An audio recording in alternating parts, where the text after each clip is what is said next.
வணக்கம். நான் நிரோஷன். இதில பார்த்துக்கொண்டு இருக்கிறது கேகே ஆர்கானிக் ஃபார்மில் சிறுதானிய திருவிழா நடந்தது. அதில் நிறைய சிறுதானியங்கள் அதுகள் பயிர் செய்கிறது, அதுகளோட முக்கியத்துவங்கள், அதுகளோட நன்மைகள், அதுகளோட போஷணை மட்டங்கள் பற்றியும் கதைக்கப்பட்டது.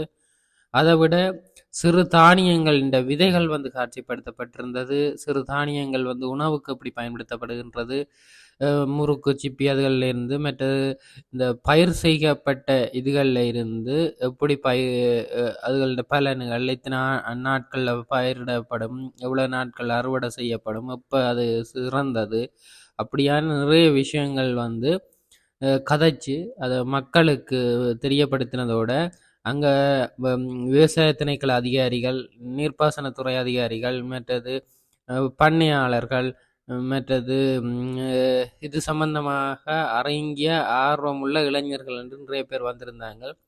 முக்கியமாக அங்கே பார்த்த விஷயங்கள் சிவப்பு அமரந்தம், மொச்சை, ராஜஸ்தான் கம்பு. இப்போ நீங்கள் பார்த்து கொண்டிருக்கிறது ராஜஸ்தான் கம்பு. அதை வாழையல் இடையில ஊடு பயிரா எப்படி செய்கிறோம், அதனால ஏற்படுற நன்மைகள், மற்றது ஒரு கல் ரெண்டு மாங்காய்னு சொல்லுவாங்களா, அதாவது என்னென்னா ஒரு ராஜஸ்தான் கம்பை வாழையை வளர்க்குறதுக்காண்டி ராஜஸ்தான் கம்பை இதுக்குள்ள போடையக்கு ராஜஸ்தான் கம்பு கொடுக்குற தண்ணியோட வாழையும் வளர்ந்து வந்துடுவார்.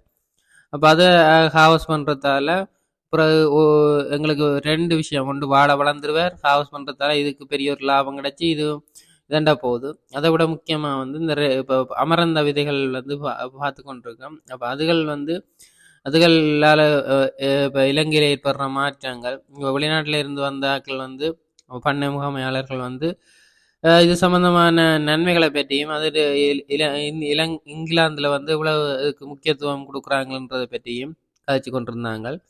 இது சிவப்பு ராஜஸ்தான். அதை விட உணவுகள் கொஞ்சம் பரிமாறப்பட்டது. இது கம்பங்கூழ் மோரோட கரைச்சி கொடுத்துனாங்க. அதையெல்லாம் மக்கள் விரும்பி அறிந்தார்கள். அப்படி ஒரு சிறப்பாக நடந்த ஒரு ஃபங்க்ஷன் உண்டு. அதுக்குரிய தொகுப்பு தான் இது. மிக்க நன்றி.